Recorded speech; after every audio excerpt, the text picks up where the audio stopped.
ባውንድሪስ እኮ አር ኢምፖርታንት። ይህንን ስንል ገብቶሃል አይደለ? በፍቅር ትወዳቸዋለህ፣ ግን ደግሞ መስመር ሲወጡ አይ ብለህ ፈርም ሆነ ትመልሳቸዋለህ። ገብቶሃል? ግን ፈርም ስትሆን ግዴታ ዱላ ድረስ የሚያደርስ ሁኔታ ውስጥ መግባት አያስፈልግም። ኤስፔሻሊ ቀድሞ ስራው ከተሰራ እንዳልኩት በሌየር ነው ስራው የሚሰራው። ገብቶሃል? በአንድ ጊዜ ተነስተ እዚህ ጋር ዝም ብለህ ለቀው እንደሆነ አይነት መንገድ ሄዶ አሁን እና ተመለስ ስትለው እንዴት ነው ዛፍ ተጣሞ ካደገ በኋላ ላቃና ስትለው ይሰበራል። ሰው እንደሱ መሆን ስለሌለበት ከስር ስንጀምር ልጆቻችንን እንደ ተክል ብናያቸው ቀጥ አድርገን በዚህና በዚህ እየደገፍን በባላ በምን እያደረግን ነው አይደል ልጆቻችንን ቀጥ አድርገን የምናሳድገው። ያ ባላ ባለበት ሁኔታ ቀጥ ብሎ እያደጉ እያለ አንዳንድ ሰዎች ዴር ላይክ እንዴ እንደዛ ማርገሽ ብታሳድገው አንዳንድ ልጅ ያስቸግራል ይላሉ። እና እኔ ደግሞ ምን እላለሁ፣ እንዴት እኛ ልጆቻችን እኮ ነጭ ወረቀት ሆኖ ነው የሚሰጡን ከእግዚአብሔር አይደል? ስለዚህ እንዴት ነው እኛ ካሳየናቸው መንገድ ሊወጡ የሚችሉት አይደል? አሁን እዚህ ጋር እኮ እያየ አሁን ቅድም እዚህ ጋር ፕላስ ሳይን ያለው ሰው ኮሜንት ሲያደርግ እንደዚህ ተቸገርኩ ሲል ፕሬዘንት ሲደረግ ችግሩ የሚመስለው በቃ ዝም ብሏል አይደለ? ከመሬት ተነስቶ ይሄ ልጅ የሚያደርገው አይነት ነገር ነው አይደል የሚመስለው። መጀመሪያ ስንሰማው አስቸገረኝ፣ ከዛ ከትምህርት ቤት ይዞ እየመጣ ስድብ አላቆምም አለኝ፣ ባናገረውም ምን ብለውም አልሆነም አለኝ አለ አይደለ? ግን በኋላ በደንብ ዲፕ ፐርሰን ገባ ምንድን ነው ያገኘነው ነገር? እዛ ቤት ውስጥ ሌላ ሰው አለ ይሄ ልጅ ያየው እና ስለዚህ የሆነ ቦታ ያላዩትን ነገር እነዚህ ልጆች አይደግሙም ነው አሁን ዋናው ነገር እንድንረዳ የሚያስፈልገው ነገር አይደል? ትክክል ዘንዬ። አዎ አንድ ፔጅ ምንድነው ያላዩት ነገር ብቻም ሳይሆን ዘንዬ ምንድነው እኛ ልነሱ እንደ ኤግዛምፕል ነን አይደል? እኛን እያዩ ነው በጣም ብዙ ነገር የሚያደርጉት። ማውራቱ ቢባል፣ መራመዱ ቢባል፣ መብላቱ ቢባል ከትንሽነታቸው ጀምሮ አሁን እሱ በሆነበት ደረጃችንን ብንመረምር ጥፋታቸው ከኛ እንደመጣ እናያለን። ባይ ዘ ዌይ የመጀመሪያው 7 ዓመት ልጆች በጣም ብዙ ነገር ኮፒ የሚያደርጉት ከቤታቸው ነው። የመጀመሪያ ትምህርት ቤት እንላለን እንጂ ከትምህርት ቤት ትንሽ ነገር ነው ይዘውልን የሚመጡት። ሞር እኛ ኢንፍሉዌንስ አለን። ለምን እኛ ልክ እንደ አምላክ ነው የሚያዩን። የዛን ታይም ላይ ምን እያደረግን ምን እየሰራን አደታ ምን እያደረግን ነው? ትክክለኛ ኤግዛምፕል ሆነናቸዋል። ስንቆጣ የምንመታቸው ከሆነ ስንቆጣ የምንሰድባቸው ከሆነ እነሱም ሲናደዱ የሚችሉት ነገር ላይ ይማታሉ፣ ይደባደባሉ ማለት ነው።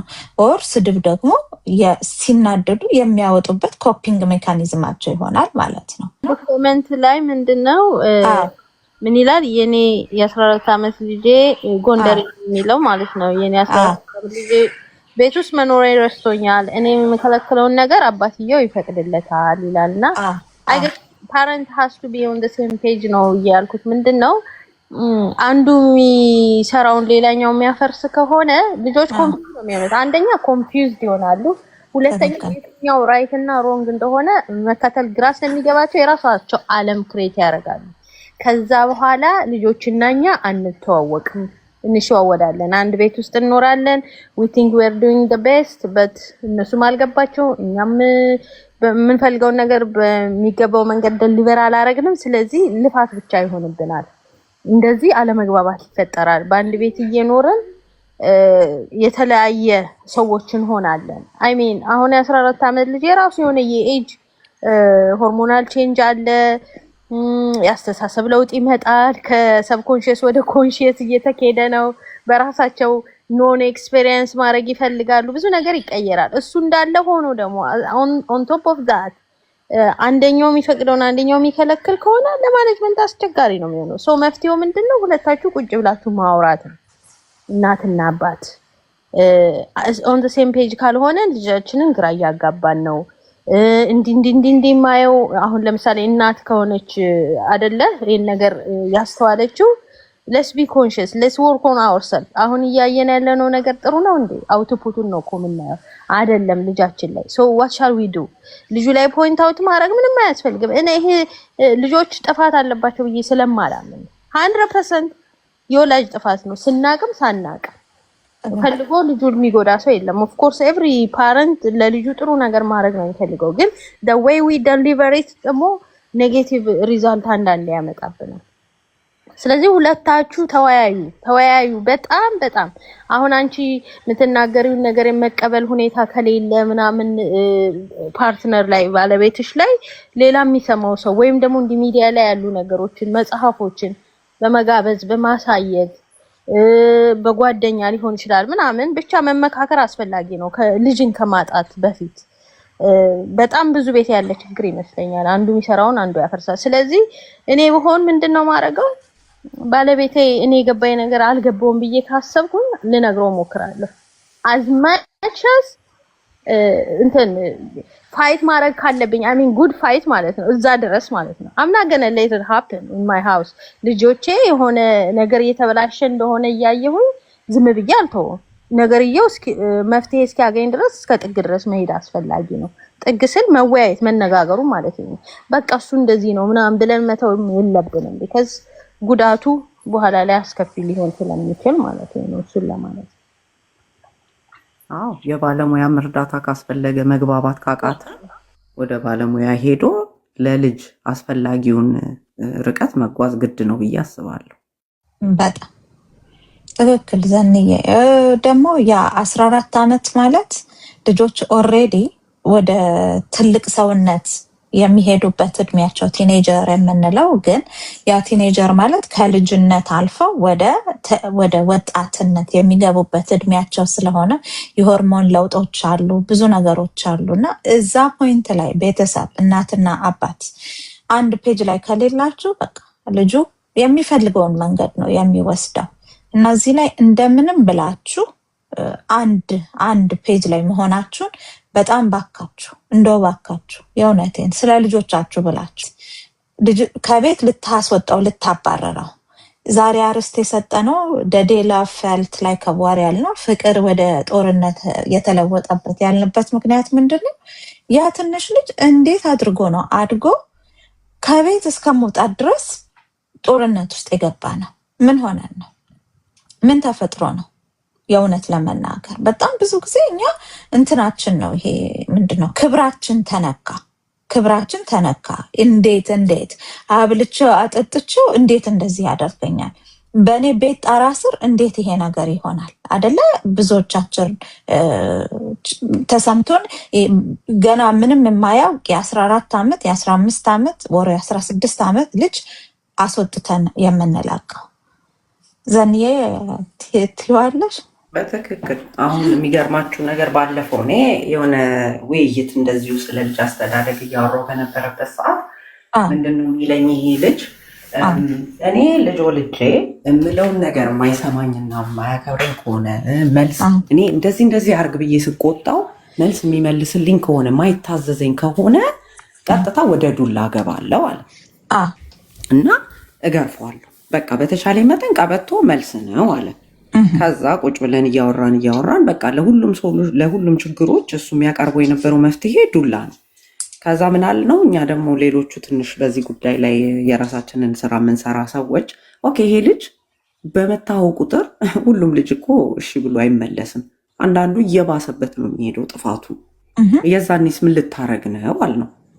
የፈለገ ቢሆን እኔ ማስተዳድረው ቤት ውስጥ ዲስሪስፔክት እያረገኝ ክብሬን እየረገጠ አይኖርም፣ አባረረዋለሁ። እንዴ እያወራን ያለን እኮ የ9-10 ዓመት ልጅ ነው። እንዴት ነው እንደዛ ያሰብከው ስለው ሂሴድ እንደው እናትየው ራሱ ተውባክ ብላ ብትከራከረኝ እሷም አብራ ትወጣለች አለ። ለምን ክብሬ ለእኔ ከምንም ነገር በላይ ነው አለ። ከልጁም ከሚስቱም ከትዳሩም ከሁሉም በላይ እና ይሄ ነገር እኔ በበኩሌ ብዙ ሰዎች የሚቸገሩበት ነገር ነው እረዳለሁ። ክብራቸው ይበልጣል ከልጃቸው ደህንነት።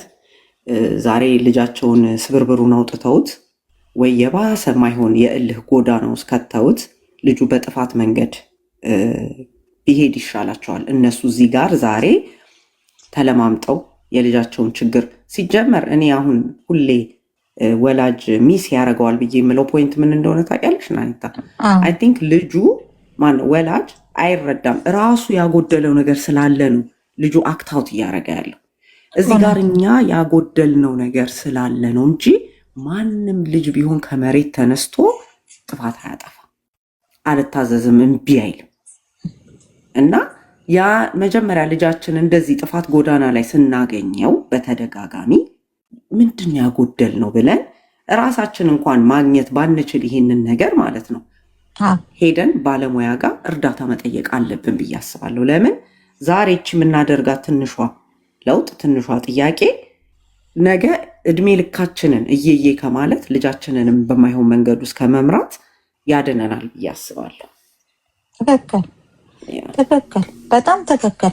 በጣም ብዙ ጊዜ ለምን ደከመን እንደ ወላጅ ለምን ደከመን ማለት ልጆቹን እኮ ስናመጣ ኃላፊነት አለብን አይደል?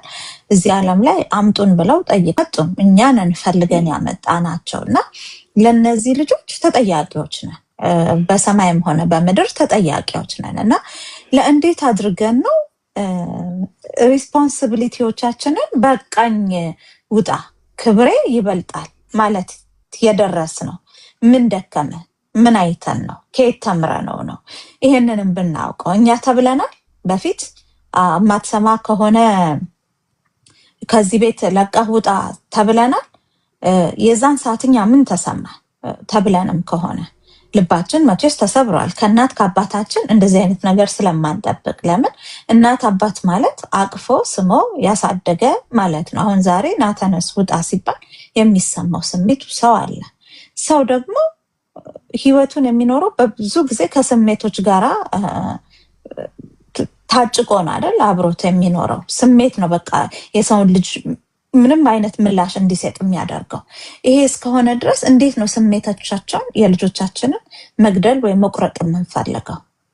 እንዴት? እኔ የእውነቴን ዘንዬ በጣም የሚያሳዝን ነገር ውስጥ ነው ያለ ነው። ያው እኛ ስላልዳንን እኛ ከልጅነታችን ጀምሮ ይዘናቸው የመጣናቸው ህመሞች ስላሉብን ያንን ህመም ለልጆቻችን እያስተላለፍን ነው። ዛሬም አልገባንም። ዛሬም እየተረዳን አይደለም። ዛሬም በቃ የተሰበሩ ልጆችን እያሳደግን ነው ያለ ነው እና መቼ ነው ቆም ብለን አስበን መጀመሪያ ራሳችን ላይ ሰርተን ደን ወደ ልጆቻችን መሄድ የምንችለው? አዎ ሊሰራልን ይችላል ዛሬ መማታታችን። አዎ ዛሬ ሊሰራልን ይችላል ውጣ ስንለው የተመለሰ ሊመስለው። ግን ይሄ ልጅ አንድ ጊዜ እግሩ ከወጣ በኋላ አይገኝም። አየን አይደለ? የአዲስ አበባ መንገዶች ኦር የኔ ትላልቅ ከተማ መንገዶች እኮ በህፃናት ልጆች ወጣት በሆኑ ከ14 ዓመት እስከ 18 ዓመት በማይሞላቸው ልጆች ነው የታዩት። ጎርምሶ ፈንድቶ እንደዚህ አስቸግሮ ኖ።